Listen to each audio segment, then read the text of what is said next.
everyone. Welcome to this week's Fireside Creators. I am your host, Reverend Dr. Sherry Palace.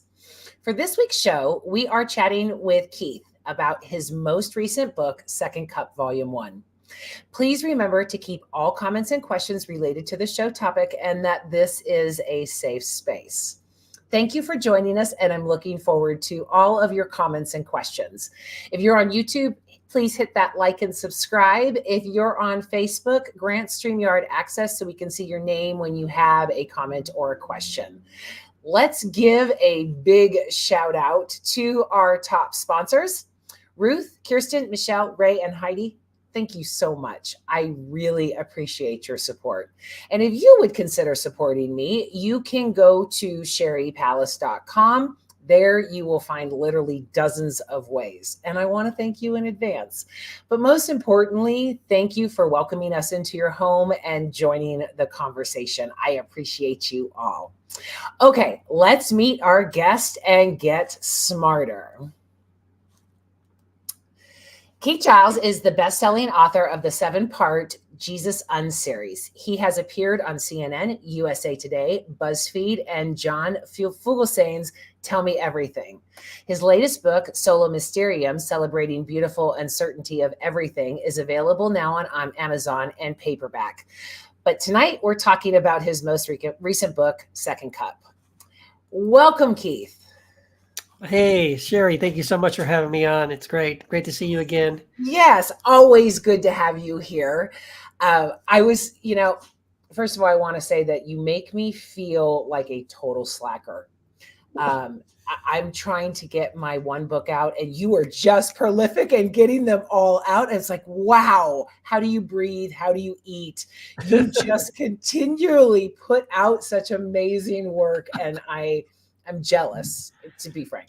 Well, sorry, I don't think I'm making you look bad. You look pretty great. I think you're doing good. You're doing a great job. You're staying busy and you're doing stuff you love. So all that's good. I'm just likewise. Yeah, this book was I'll tell you about. So it's Second Cup with Keith. It's kind of based on my my podcast. So I do 3 podcasts: Heretic Happy Hour, Apostates Anonymous with Matthew DiStefano, and then I do a solo podcast called Second Cup with Keith, and I'm doing it a little bit over a year now. And so as part of being co-owner of Choir, this is the other hat I'm wearing. Choir Publishing. This idea, yeah, I'm doing a lot of stuff. We got this idea to we put together a podcast network. It's called the Choircast Podcast Network, and we have about 15 podcasts in the network now. And we thought, well, hey, since we're a publisher also, wouldn't it be a good idea to offer this, to basically create books based around each podcast? So mine is the first one that's kind of like, this is the guinea pig. Okay. The first one we're putting out in this capacity. But next year, there's going to be a book based on Heretic Happy Hour. Oh, wow. Yeah. So the Heretic Happy Hour one is just, we've taken all the interviews we've done over the last 7 years, whatever, and some of the best interviews, and just kind of put them all together in the book so you can kind of read them if you're curious. And the Second Cup with Keith is, the idea was, I think at the time I started putting the book together, I had about 32 episodes of Second Cup with Keith, and I just decided to make each chapter like an episode. So just take an episode of my podcast, which is, I just kind of talk about different topics that are interesting to me, or I'm answering questions people have asked me, usually about the Bible or theology or church history or something like that. And I'll just spend the whole episode, answering that question. So basically, this book is a compilation of the first 32 episodes of the podcast, Second Cup with Keith. Wow. And we cover pretty much a ton of topics. I mean, approaching the Bible, deconstruction, what is the gospel, Jesus and women, Jesus, Paul, and women, Romans, worm theology, penal substitution, hell, all kinds of stuff. So it's kind of like one book that you can pick up that will hopefully answer a whole bunch of questions. Fantastic. Yeah. So I think I really like the genius behind having a book and then a literal audio cast to go along with it, right? Yeah. Although we're doing it backwards. We started with the audio cast and now there's a book, right? Okay. But I think it's a great way. I mean, the way we honestly, when we thought of it, we're like, well, this is a great way to promote, the podcast. Like, because when you do a show, when you do a podcast, there's always that question of like, how do I monetize the podcast? And usually it's, let's get ads or whatever. And that's hard to do for a lot of people.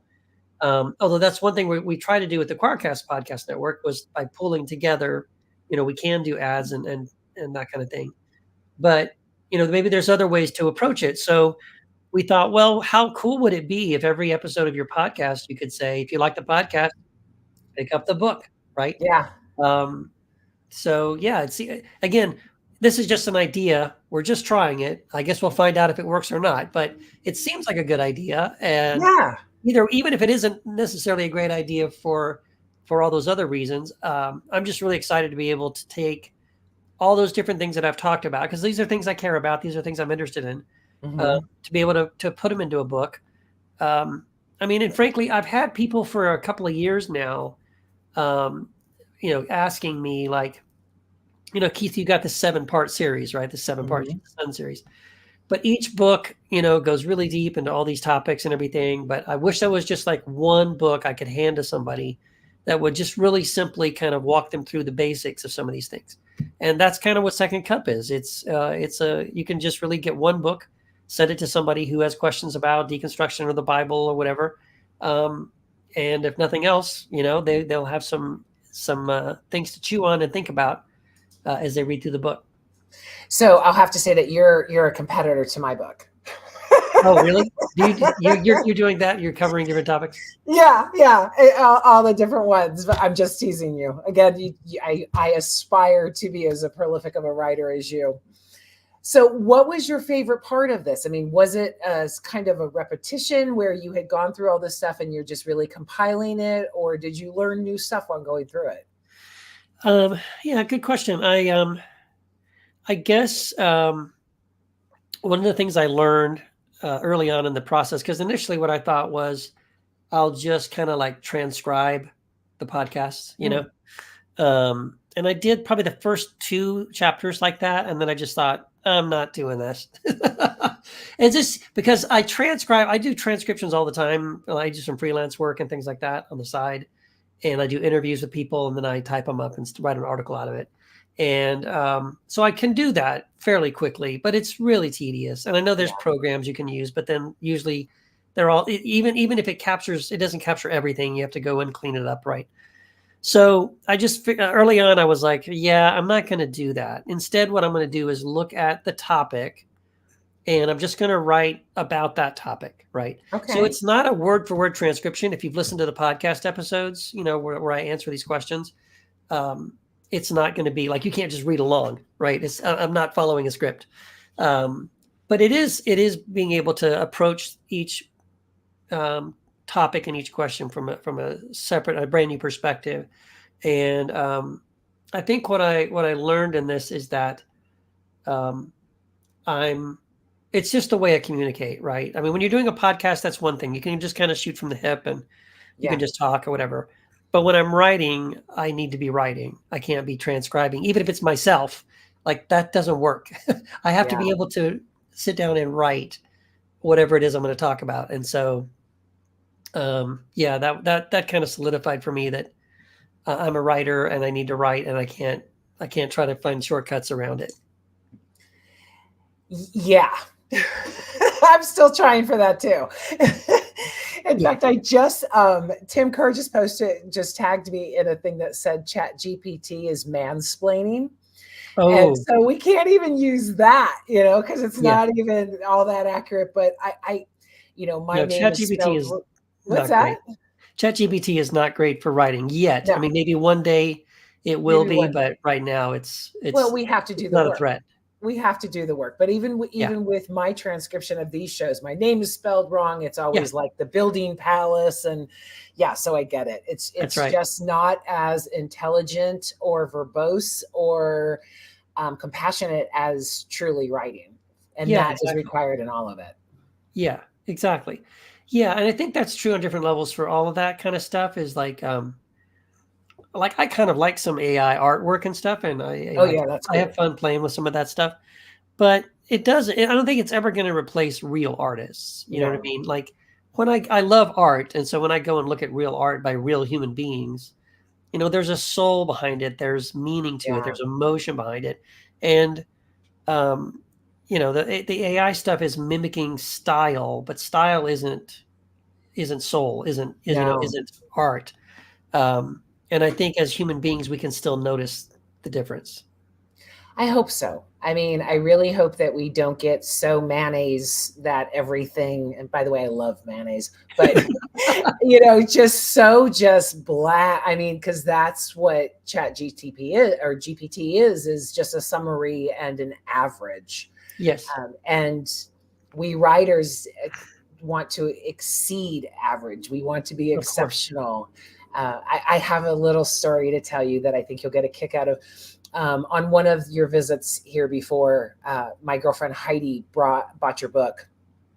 And a couple days after reading it, she had a dream about it, and that someone was questioning her about Jesus. And she was like, no, Keith told me all about this. It really wasn't that way.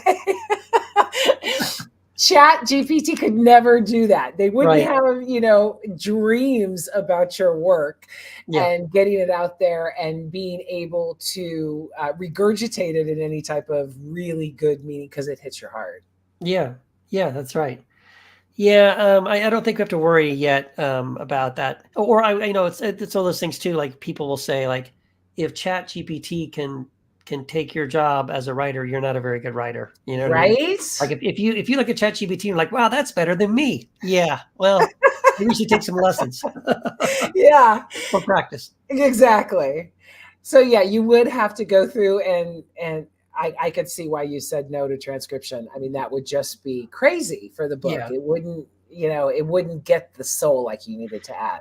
Yeah, yeah, and I wanted it to be, because like these are questions that people really are struggling with. For a lot of, I mean, Yeah. a lot of the inspiration for the episodes that I do, it comes from the fact that they're always messaging me Mhm. on Instagram or Facebook or Twitter or whatever, like, hey Keith, I was talking to my friend and he said blah blah blah, or oh, I came across this verse and I don't know, how do I answer this, and usually I'll answer that question, but then it's like, well, they can't be the only person wondering Exactly. about that, right? This is a common thing. So It's how I I get know my that show these are topics. sorry. It's how I get my show topics. Exactly. No, exactly. Yeah. So, you when you hear that and you see that these are the questions people really have, then I want to be able to answer it in a way that's really helpful, that they can actually read it and they understand it. Like it's this thing more about, and I think I've figured this out about myself as well. Like the reason I love writing, I think so much is that I think ultimately it's about communication, right? It's also Hmm. why I like doing podcasts. Like at the end of the day, it's about like, I want to explain things in a way that people can really understand it. Yeah. And a lot of this stuff, theology and stuff and church history and all this stuff, um, it can get really boring and technical. No one wants to sit and read the theology books and all this stuff. Mhm. Well, not no one, I do it, but most people don't want to do that. And so to be able to read that stuff and do the research and then come back and hopefully simplify it for them, where it's like, oh yeah, let me just here's all you need to know. Here's the basics, right? And Deconstruction for dummies. yeah, a little bit, yeah. That'd be another one, like theology for dummies or something, or church history for dummies. Yeah. Yeah. Well, and because a lot of people need to figure out where they were lied to, the truth brings Yes. healing. Yes. Being able to have that resource without all of the dogma involved, without all of the human's input, I Yeah. should Yeah. say. Yeah. Really, we need to dissolve all of that. I mean, I was talking to a friend last night and I told her I was in my 40s before I even realized that men and women had the same ribs. And she about fell off my couch.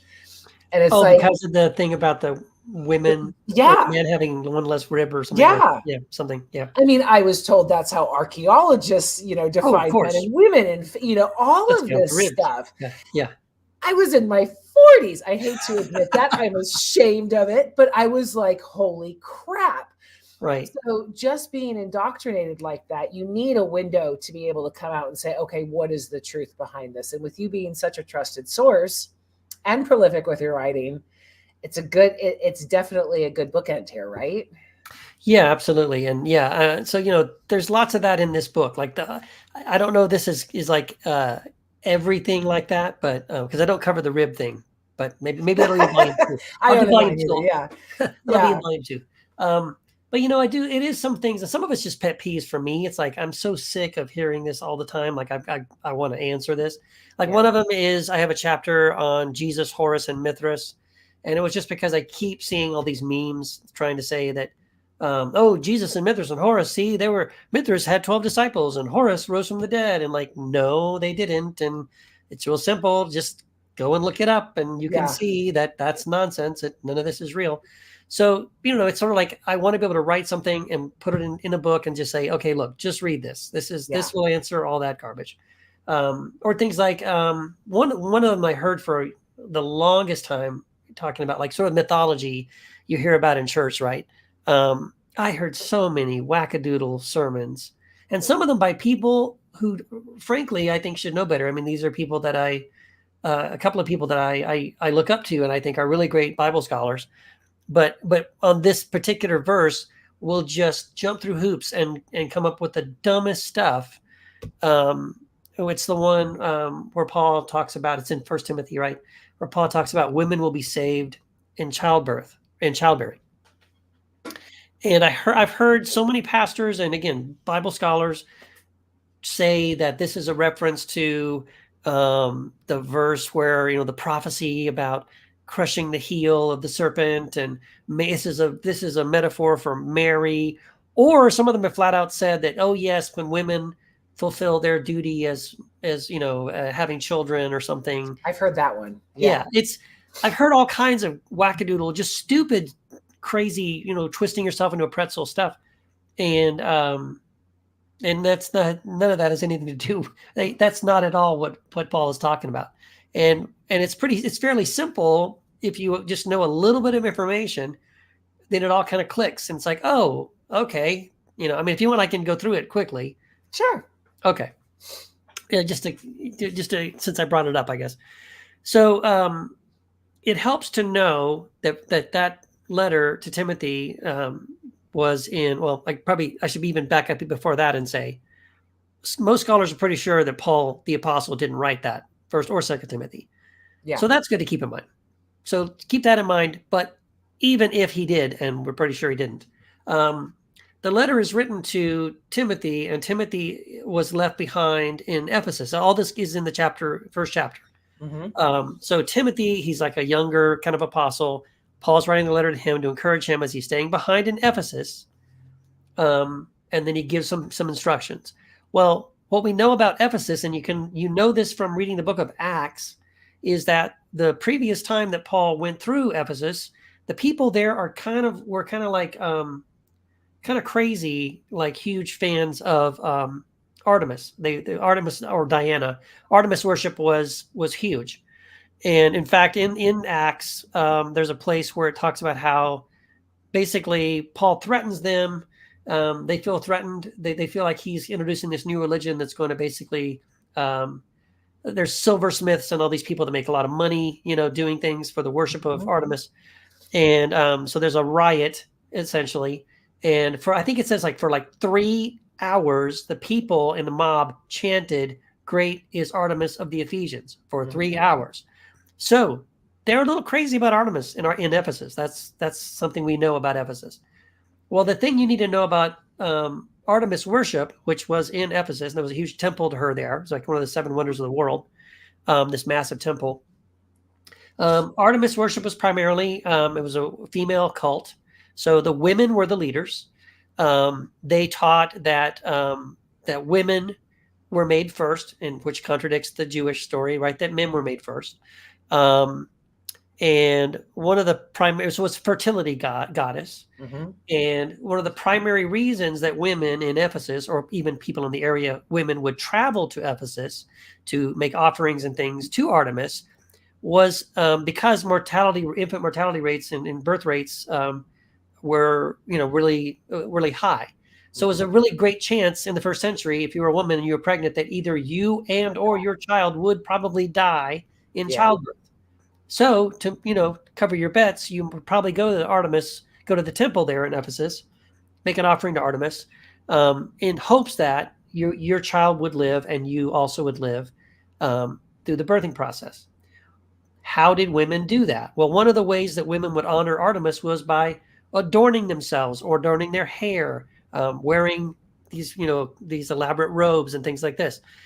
So if you know all of that about Artemis worship first, and you know that about that's happening in Ephesus, and if you keep that in mind, and then you read First Timothy, then it makes sense why he starts off by warning that there's a certain person. It's not all women. He says there is a person, a woman. He doesn't say women, all women. He says a woman who wants to have authority for the purpose of having authority over the people. And so then he says, tell the women not to adorn their hair, to dress modestly. It's not because he doesn't want women to put on makeup that's not the point. It's all about Artemis worship. He's saying, tell the women in the church there not to do all those things, not to adorn themselves, not to put, stuff in their hair. Why? Because then he says, that they would know that women would be saved in childbearing. It's not about women going to heaven for having babies. It's so the woman and her baby won't die. And what he's saying is, if they trust in Christ, God will protect them. They don't have to appeal to Artemis. So God, there's so much in the Bible that happens with. I mean, right. As you're telling this, I'm thinking of all of these other stories. Yes. That this is done with to try and change it to, a political or moral agenda of some sort. Yes. No, and see, you're right. See, this kind of thing happens quite a bit in Scripture and in a lot of ancient texts, right? Where there is a cultural context that if you are not, again, think about it, we're 2,000 years removed from when this was written.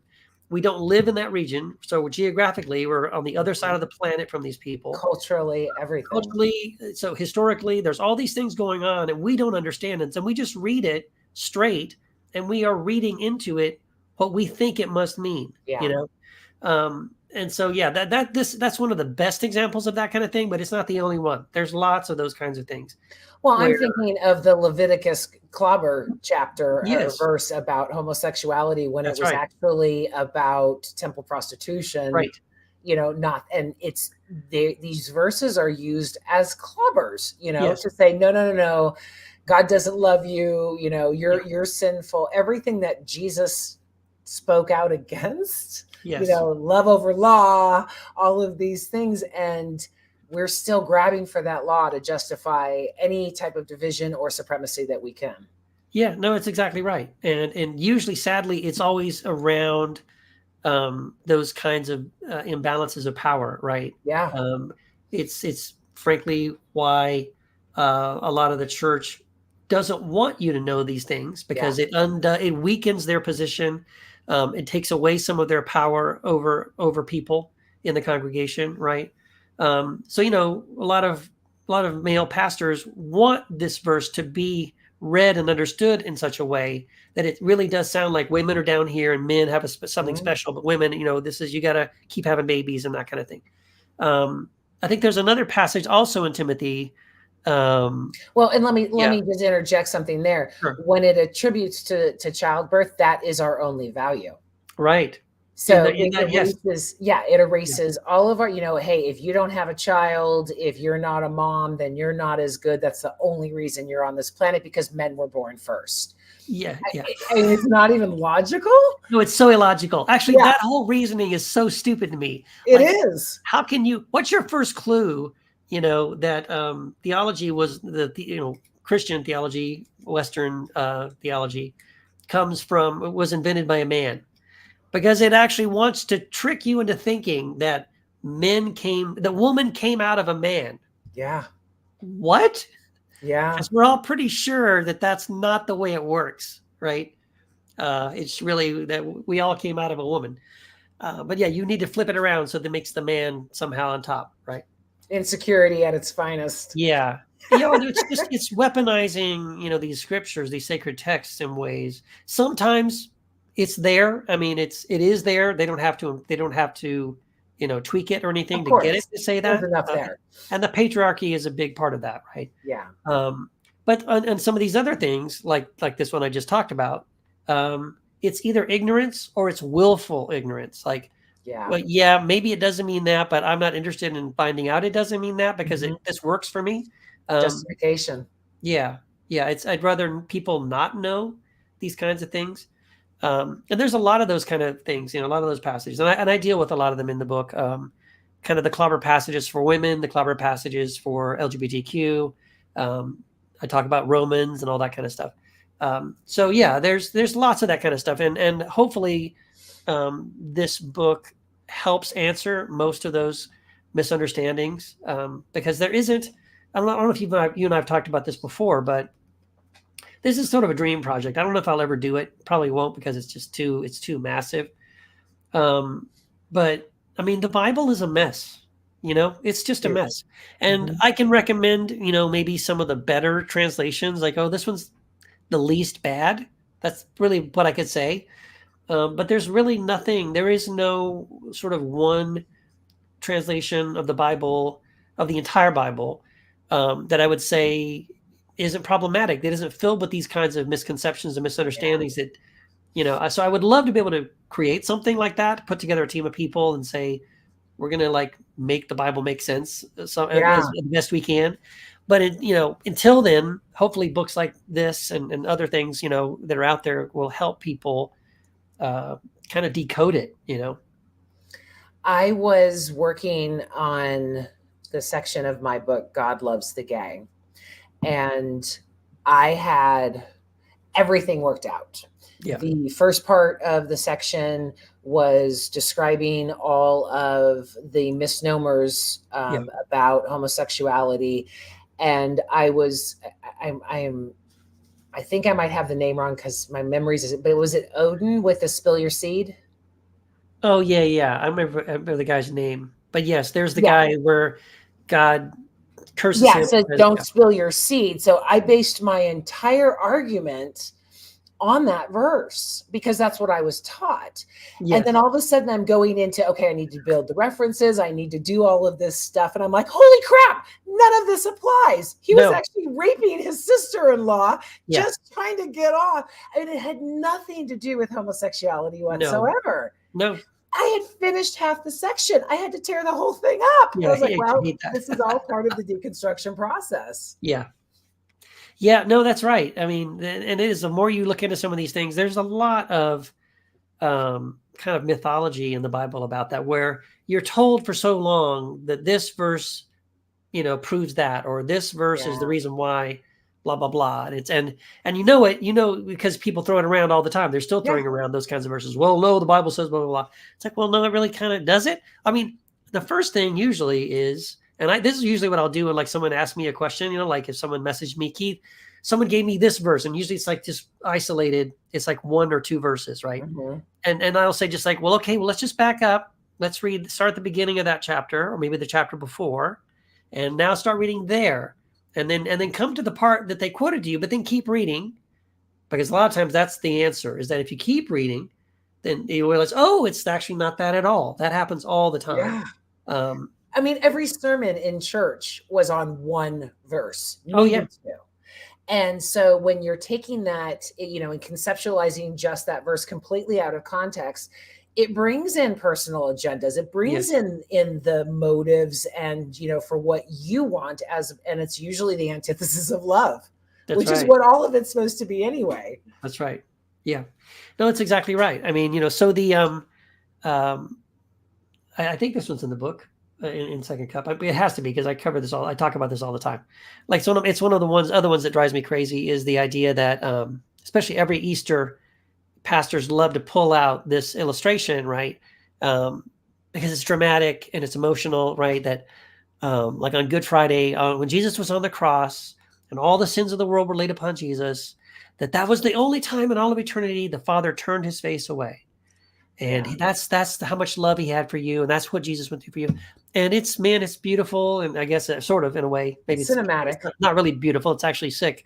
Yeah, but it's cinematic. That's all it's dramatic and emotional, but it's bullshit. I just want to say You cannot find a verse anywhere in the Bible that says that God, the Father, turned his face away. The closest you can find is the verse where Jesus from the cross says, my God, why have you forsaken me?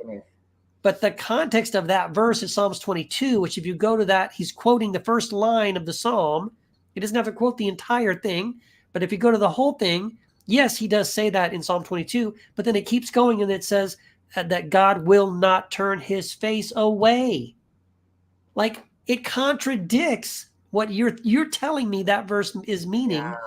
It's a reference to a chapter where the whole point is God will never turn his face away. And the reason why, it's not even just about that. It's not even like, oh, I'm right and you're wrong, and see, I proved to you that's bad theology, or just wrong, use of that verse. It's like the teaching behind it is what bothers me. Yeah, Because what totally. it's saying is, well, that God would turn his face away from you. Totally. Right? If that God would reject his own son because of sin, instead of saying like, no, all this, again, I'm not even sure I believe that all the sins of the world relate on Jesus. That's, to me, that's more theological poetry. Yeah, no. But if you made it a club, it made it a clique. They needed to differentiate themselves from the Jews. They needed to differentiate themselves from the pagans. Yes. And so all of it was, hey, don't be this bad or God's going to turn away from you too. It's part of the shame. It's part of the unworthiness that we are all told we are. And it's justified by bullshit. Yes, it is. Yeah. And again, it drives me crazy. Yeah. And it's one of those sort of key pieces of sort of pseudo theology that works its way into evangelical Christianity. And the whole point of it, I call it worm theology, right? The whole point of it is, like you said, it's to make you feel like you can't trust yourself. Oh, there's nothing good in me. I'm a wretch and a worm. God looks at me and he's so disgusted. And then you drop in this little story and, oh, God turned his face away. He was so disgusting. Like, well, no, what if you really looked at what it was saying was that even if all the sins in the entire world were laid upon someone, the Father still wouldn't abandon you. And that's love, right? That's what it's supposed to be about. That's right. And then they turn it back into a school clique and go, no, you got to join the club. That's exactly right. Yep. Come back every Sunday. Right. Yeah. That's the other thing that drives me crazy. That's a lot of money. Yeah. That's the thing that drives me crazy is this idea of like, behold the Lamb of God who takes away the sins of the world. It's like, well, that's not my experience. My experience was, behold the Lamb of God who will continually remind you of what a sinner you are for the rest of your life. Come back next week and we'll remind you again. Like, at what point does Jesus ever actually take away the sins of the world? And again, you have this crazy theology where on one hand, they'll say that he did, but then he's still pissed off. Like, all of God's wrath was poured out on Jesus on the cross. Really, all of it? Because you keep telling me that he's pissed off about the gay people. And that's why he's sending hurricanes to Florida.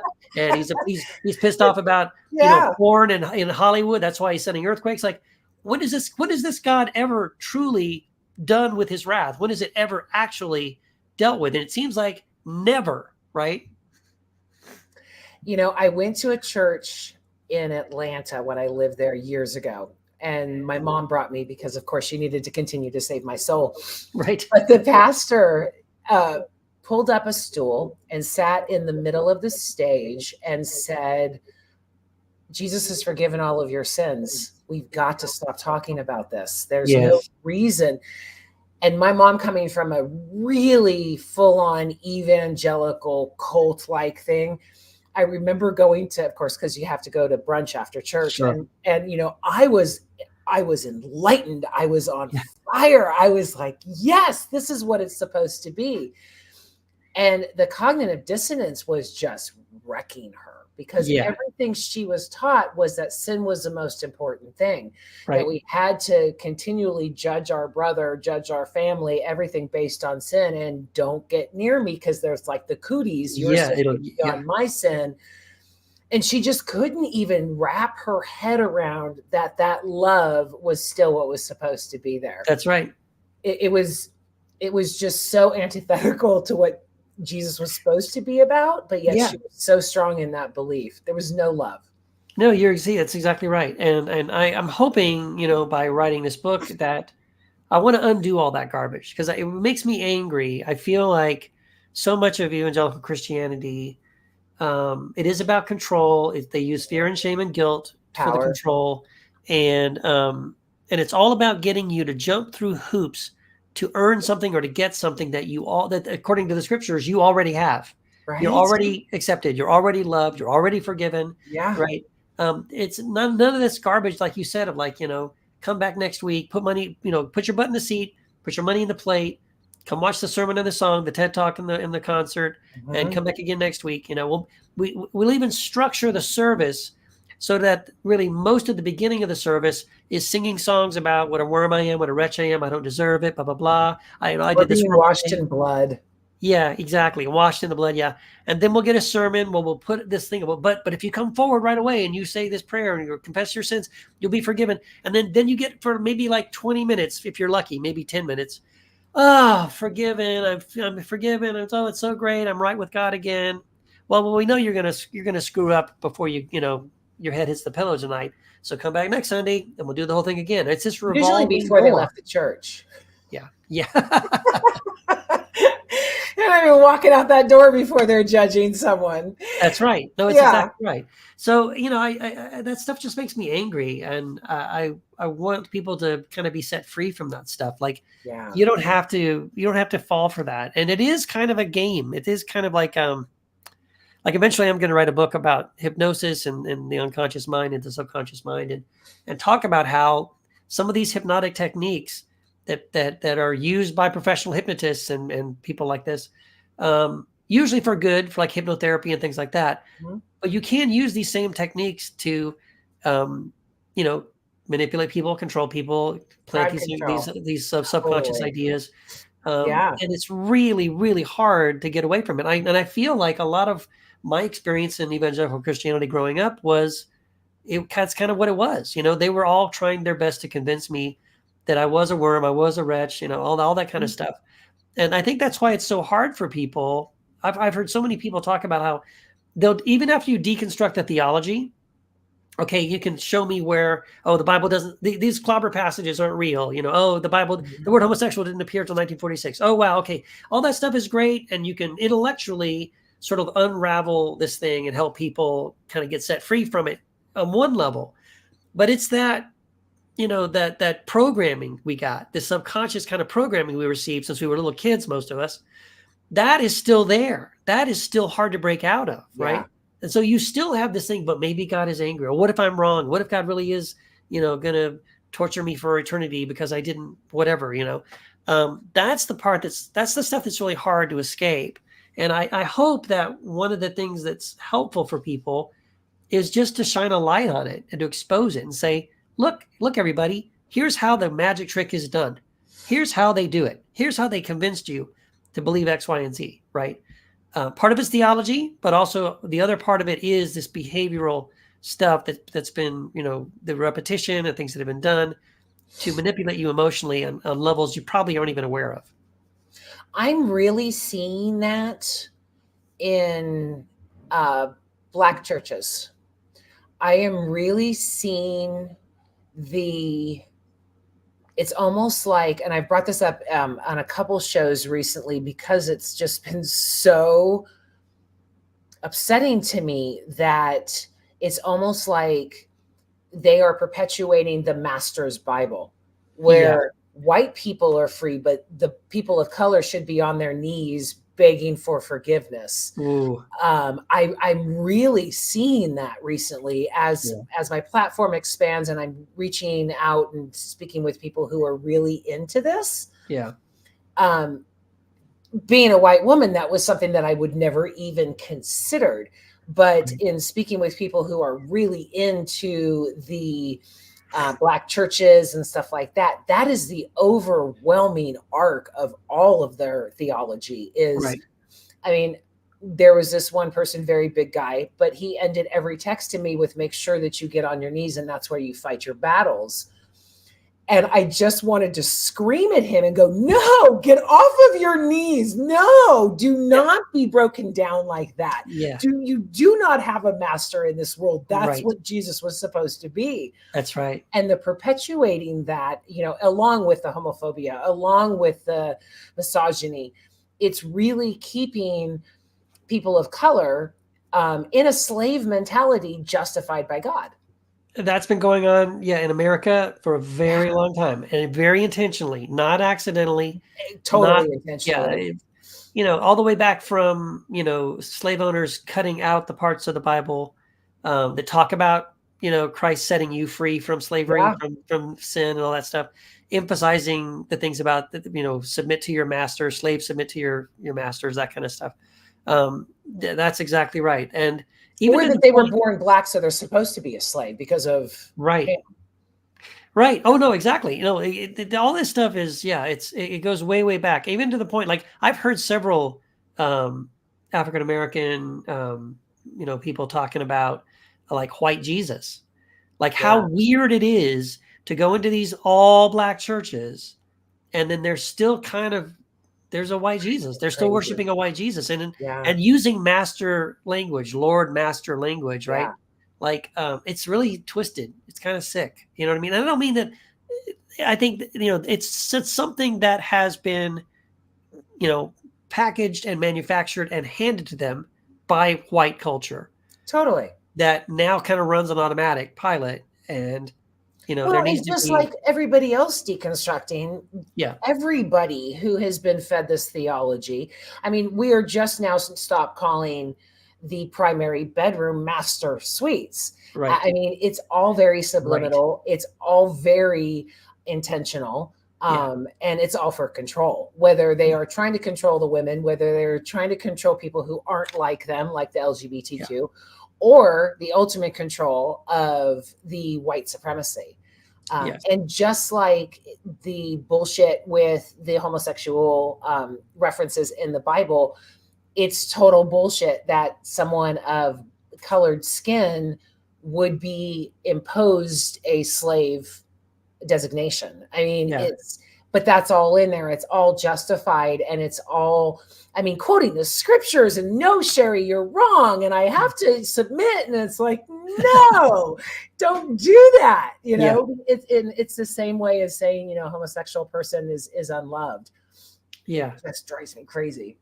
yeah. I mean, so it's so interesting too because like I'm noticing, I'm working. So my just kind of fast forward, my next book that's coming out in February. So I have another book coming out in February. But I've been You're working going to on. be on every month just I've been promoting a new working. book. I take a couple of months off, Okay. but I'm working on a book on the commentary on the Gospel of Thomas, and I'm loving it. I really am. I I'm just love loving it so much. But Thomas. that book, I will say, the reason why it's coming out in February is that I'm for the over a year now. Every Friday, I've been publishing. It's like a subscription thing called Inner Circle, and every Friday uh, I publish a blog post that it's behind a paywall, but people subscribe for it. It's like $4 Like a a month. Patreon type thing. Yeah, like a Patreon thing. It's also in Pathos. You can do it either way. Anyway, so like I just take one of the sayings of Jesus from Thomas and I explain it. So I've been doing this for over a year. So that's why I have enough now that I can put it together into a book. Yeah. So that's why I would just to explain. I'm not like feverishly writing all the time. So you say. Yeah, well, It's so a good thing. I'm just giving you grief. so the thing about Thomas though that I'm really loving is that in Thomas, there's actually one of the sayings where I think Thomas calls him Lord or Master or something, and Jesus says, "Don't call me that. I'm not your Master. Yeah. I'm not your Lord." Yeah. And one of the underlying sort of messages and themes in Thomas is this idea that we don't need a guru, we don't need a master, right? Like, for example, one of the sayings in Thomas is one we've heard before, right? Which is the thing about, you know, if the blind lead the blind, they both end up in a ditch, right? That whole idea, and the context that so it's when we that saying is in Matthew and Luke, so it's not a saying we're not familiar with, but it's given a context and sort of a spin in the synoptic gospels when you read it, that when you read that saying, it comes across like what Jesus is trying to say is, therefore choose a really good guide, make sure your guide can see Mhm. really well, right? That Exactly. seems to be the point. But in Thomas, none of that is there. And when you read Thomas in line with all the other sayings in Thomas, I mean, it was like a light went off. Like I read it and I was like, oh my gosh, What Jesus is saying is only blind people need a guide. You're not blind, right? His whole point is he wants to open your eyes so that you can see for yourself. Exactly. So you don't need a guide because you're not blind. The goal isn't for you to stay blind and have someone drag you around and lead you around by the hand. Jesus is saying, no, you can awaken to reality yourself.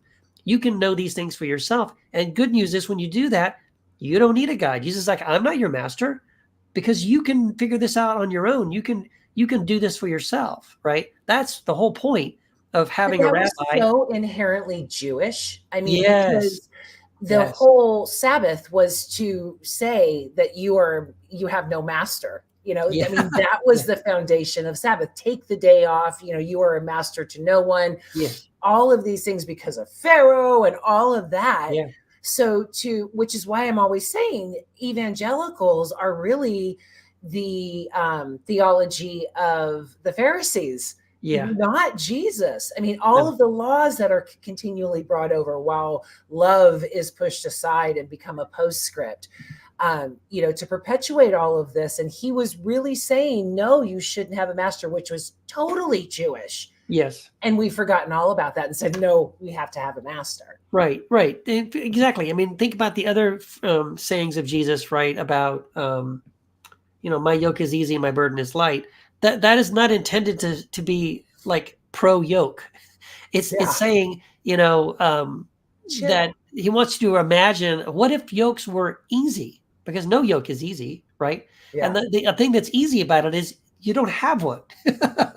Right. So, there are phrases like that where he seems to be using that. But again, I kind of feel like there was some intentional things going on, which it was been going on for a long time. It's still going on now. Yeah. Where can we take some of these things that Jesus said or things that are in the scriptures, and if we just tweak them a little bit, they kind of serve.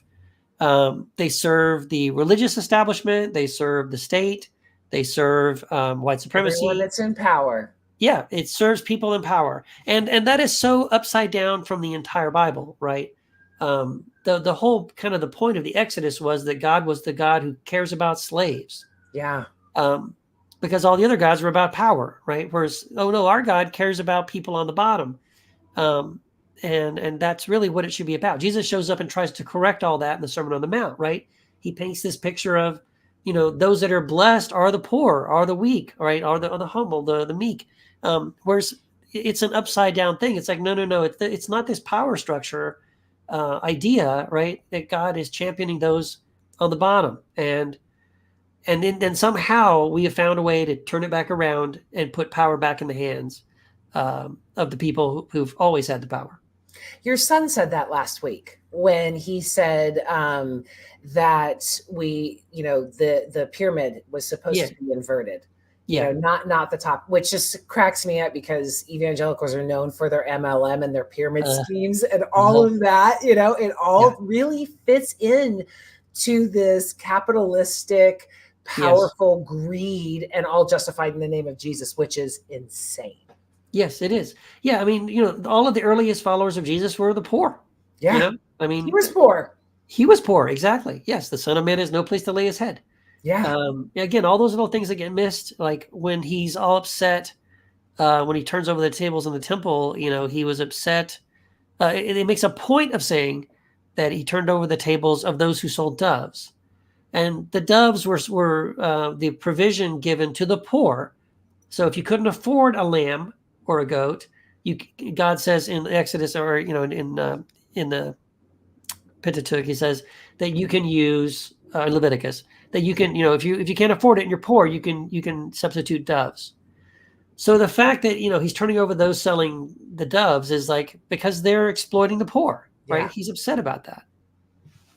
Like cutting food stamps, like yes, cutting health care, like saying that the poor should go out and work more. Yeah. All of it is just so antithetical to a message of love. And I mean, we can go all the way back to the very beginning with the Crusades and the conquerors and all of those things. I mean, the one thing after 2,000 plus years that we are still trying to hold on to is that love. The Yes. same thing that Jesus spoke of. We're still saying, come on, no, that was the point. Not Yes. conquering, not power, not greed. But Right. as we line our churches with gold and icons and all of this, then that just empowers it even more, because God loves gold. Jesus loves gold. All of those things, Yeah. it's truly just subliminal messages to prove that the power should be there. And if it wasn't for Martin Luther, which literally opened the Bible to us, we wouldn't even be talking about any of this right now, because they Yeah. sealed the Bible so they could make up all this shit anyway. Right. Right. And yeah, now even though we have a Bible, the thing is like, well, again, Which words have one? been changed. Yeah. I've written about this. Like words have been changed, meanings have been changed, Yeah. words have been taken out, words have been added in, words have been redefined. And again, I hate to be like a conspiracy theorist, but it's sort of like after a while, you start to notice that every time you run across one of these things where like, well, that's not what it really says. It's usually almost always um, a passage dealing with women, or a Yeah. passage dealing with LGBTQ, Marginalized. a passage dealing with anybody, basically on the bottom or on the margins. Yeah. It's used to exploit them and to demonize them, and I can't believe that they're all accidents. It kind of feels like, no, I think you know what you're doing. Yeah. Like for example, like Junia, right? There's a female apostle, right, where Paul mentions this Junia, and he says she's uh, how does he phrase it? It's something like outstanding. She's outstanding among the apostles, which is what you would say, like if someone who was an apostle, like, wow, they're outstanding, among all the apostles. And so for several hundred years, Junia basically was given a sex change. She was a man in the scriptures. They Know that. made her Wow. name a male name because they didn't want to explain how there could possibly be a woman who was an apostle. Same with Mary Magdalene. I mean, she wasn't mentioned, and Paul completely ignored her. Oh yes, we all know that who was the first person that Jesus appeared to? Right? Peter. Actually, no, we don't know that. Yeah. I mean, it is. I mean, the patriarchal spin, Yeah. and it is within all of our cultures. I remember talking to some friends at a bar years ago, and they were freaking out that Hillary was going to become president. Yes. And I said, no, no, no, no, no. Obama will become president because the black men always get rights before the women. Ooh. And they're like, what? And I'm like, that's the way our society runs. And I was 100% right. Yes. I mean, yes. there is a hierarchy of all of that. And of course, the straight white man Christian is at the top. And then you have at the very bottom, people of color, the poor. I mean, a gay black woman is about as low on the privilege chart as you can go. That's right. And they're some of the strongest and most vivacious and powerful women in Christ that I know. Right. And some of present company excluded, obviously, but a lot of the white men are the antithesis of everything that Jesus was. Oh no, you're right. You're right. And especially when Jesus was, again, what I love about Jesus is that he's going out of his way to address these marginalized communities, women, slaves, Samaritans, the people that everybody else wanted nothing to do with. And he's lifting them up. He's honoring them. He's using them as examples of great faith. And it's really sad to me how that all of it gets twisted back around again. It's patriarchy. They didn't like that, so they killed him. Of course. That's what it boils down to. Shut your mouth, or we're going to hang you. Yeah, and that happens, and it's happened many, many times, right? It keeps happening. Yeah. Yeah, very sad. Yeah, it's like one of my other pet peeve ones is the passage where it gets used all the time, where it's where supposedly Jesus is saying that the only reason for divorce is adultery, right? And so that, again, they just quote that little verse, and then now fast forward 2,000 years, and so women who are in abusive marriages are being told, they're quoted that verse, and they're told, well, Jesus says that the only, has he had, have you caught him cheating? No. Well, then you can't divorce him. It doesn't matter that he's drinking, that he's beating you, that he's terrorizing you and the children. Any kind of abuse he can do, he can get away with it because, well, you haven't caught him cheating, and so you can't divorce him, because Jesus would be upset about that. And what makes me angry about using that particular verse to keep women in oppressive marriages and oppressive relationships is the opposite of what Jesus was trying to do.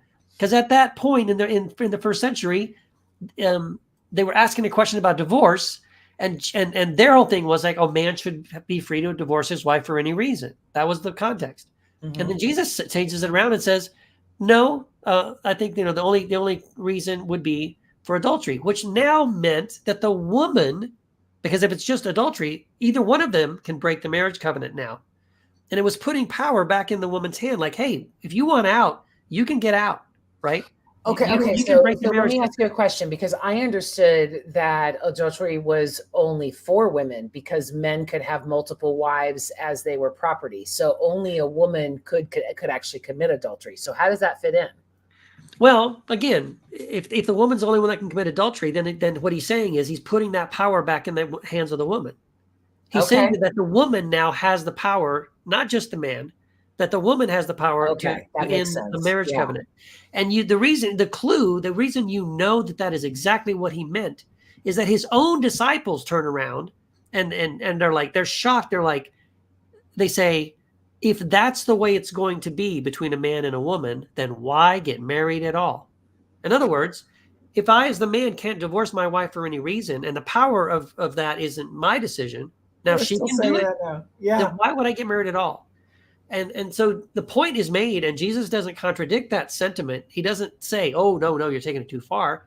That's when he turns around and says, hey, if you think that's something, let's talk about the eunuch, right? Who is this person who doesn't get married at all, who doesn't play around, doesn't participate at all in this whole arrangement, doesn't have children, none of that stuff, isn't a father, none of that. And he honors the eunuch and says, like, this is this other category that you should accept, right? He just, again, this is what I love about. He keeps pushing it farther along. But it makes me angry to use that verse to tell women today who are in oppressive marriages that, Jesus said the only reason you can get a divorce is for adultery. It's like his whole intention was to help women find a way out of oppressive marriages. So it makes me mad. I mean, I don't know. In my evangelical church, divorce was the thing to do. My ex-husband was married 3 times. My mom was married. I mean, it was, you get not getting along, get a divorce. It's okay. Yeah. Which still, that's a whole nother show, because it was like that, the adultery, all of that is like, talk about twisting. Right. Yeah, it's true. And then they usually will favor, the man is the one who gets, all the grace and all the sympathy, oh, you poor thing. Yeah. When I told my ex-husband that fornication was less of a sin than doing a vow to God and then breaking it, he's like, how do you know this stuff? Like, I've read. And he played in the church band. He was there every 3-4 times a week forever in the evangelical church. He led, and he didn't know those simple things. Right. And most people don't, right? I mean, that's the bottom line. And they're at the mercy of whatever Pastor Bob is telling them.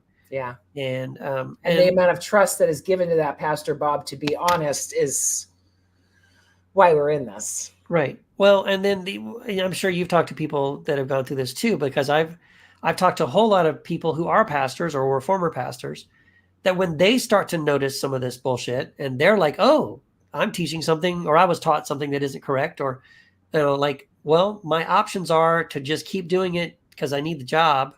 And I know this isn't true. Or I expose it and then I lose my job. Right. And then what do I do now?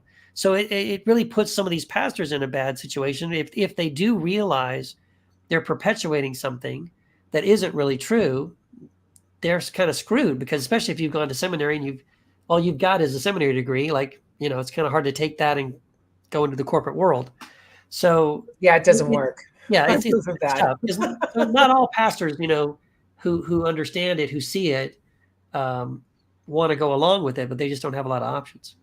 Yeah, I mean, I'm thinking of so many names coming up. Chris Kratzer, Jim Palmer, Mike Zenker, who is dying to get you to smile, by the way. Um, That's for you, Get bud. it, Mike. You got it. There you But go. yeah, I mean, so many people. The forehands. I mean, there are so many people Yeah. out there that just couldn't lie anymore once they Yeah. saw everything going on and said, I'm not going to do this. Yes. Yeah, And they've all become there's a lot of writers. them. Yeah, there's a lot of them, I mean, on different levels, Greg Boyd, Brad Jerzak, Brian Zahn, Todd Yeah, Dick, yeah. I mean, my friend Todd. going down. Yeah. And I can name a bunch of others. You may not know their names, but I've talked to a lot of these people. Yeah. And some of them successfully, you know, they had the goal to kind of bring the church along with them, which I don't Mhm. recommend, but a couple of times they've done it. Some guys have pulled it off.